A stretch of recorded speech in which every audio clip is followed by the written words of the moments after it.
Kapja e shtetit me firmë dhe vull, rasti Emiriana Sako dhe Mektrin Motors, heshtja e SPAK, skandali i qeverisë. Nëse ka ende ndonjë shqiptar që beson se shteti funksionon për qytetarin dhe jo për xhepat e të pushtetshmëve, le të ndaloj për një moment në Durrës. Atje ku familjarët e një kryebashkiakeje kanë shndërruar pushtetin vendor në një bankomat privat. Rasti Emiriana Sako, Mektrin Motors është shumë më tepër se një skandal tenderash, është një manual i pastër për kapjen e shtetit, për përfitimin e paligjshëm të fondeve publike dhe për pastrimin e parave nën hijen e pushtetit politik. Si u kthy një servis makinash në një perandori tenderash. Në qendër të këtij rrjeti që thith miliona euro nga parat publike ndodhet kompania Mektrin Motors, e themeluar nga Landi Shahini, bashkëshorti i kryebashkiakes së Durrësit, Emiriana Sako. Një emër që mediat italiane e kanë lidhur që në vitin 2008 me hetime për trafik droge dhe kontraband makinash. Në momentin që mbi të rëndoj një dosje penale, ai kaloi aksionet për një vlerë qesharake prej 2-3 milion lekësh të vëllai Edmond Shahini, përmes një transaksioni të dyshimt që mban erën e një shitjeje fiktive. Për ironi të fatit, apo ndoshta jo, kompania që nisi si një servis privat ndryshoi emrin në Mektrin Motors dhe filloi të lulëzonte në mënyrë të dyshimt pikërisht kur Emiriana Sako nisi ngjitjen në Partinë Socialiste. Për të kthyer në drejtore zhvillimi, nënkryetare dhe më pas kryebashkiake e Durrësit. Dhe me këtë titull, nisi rrjedha e rastësishme e tenderave publik. 9 milion euro tendera në familje, a quhet kjo rastësi?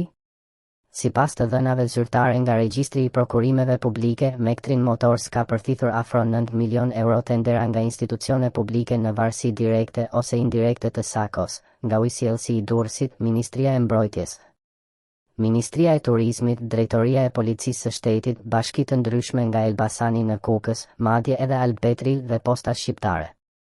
Në 24 qershor 2025, Mektrin Motors përfitoi edhe një kontratë të re me vlerë 2-4 milion euro nga Policia e Shtetit, pavarësisht se kishte një ofertë tjetër 300.000 euro më të ulët. Kjo nuk është më rastësi, është favorizim i pastër, që kërkon hetim penal urgjent. Një rrjet i mirë organizuar i kompanive fantazmë. Mektrin Motors është vetëm maja e icebergut. Mediat raportojnë se miliona euro të tjera janë kanalizuar përmes një rrjeti kompanish fantazm të regjistruara në emra të afërmëve të Sakos, burrit të saj, vëllait, kunatit dhe familjarëve të tjerë. Ndërto përmenden Eurocar Rentals SHRPK, Glico SHRPK, Olf Teknologie SHRPK, DAX SHRPK, General Construction Group ALA, Komproser SHRPK, Gefal SHRPK, Naft dhe Gaz, Rend me SHRPK, Gopes Five SHRPK, Botime dhe projekte grafike, ç'lidhje ka me makinat? Të gjitha këto kanë një gjë të përbashkët, kontrata publike, aktivitet të dyshimt, mungesë transparence dhe lidhje direkte me njerëzit më të afërt të pushtetit vendor në Durrës. Pyetja që nuk mund të shmanget, ku është SPAK? Ndërkohë që dokumentet janë publike. Ndërkohë që shkrimet janë të detajuara. Ndërkohë që lidhjet janë të tejdukshme. SPAK hesht.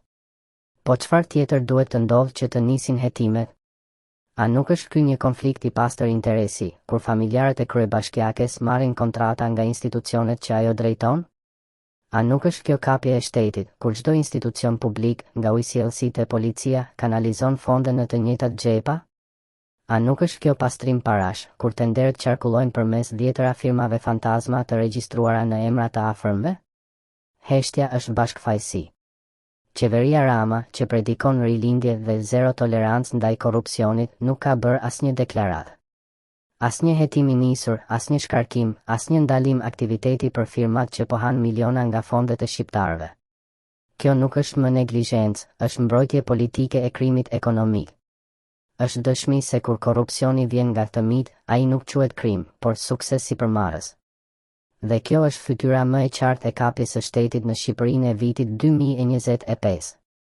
Shqiptarët duhet të ngrenë zërin. Gazetarët duhet të kërkojnë të vërtetën. SPAK duhet të zgjohet. Ndryshe, nuk do kemi më shtet, por thjesht një korporatë familjare që quhet Shqipëri.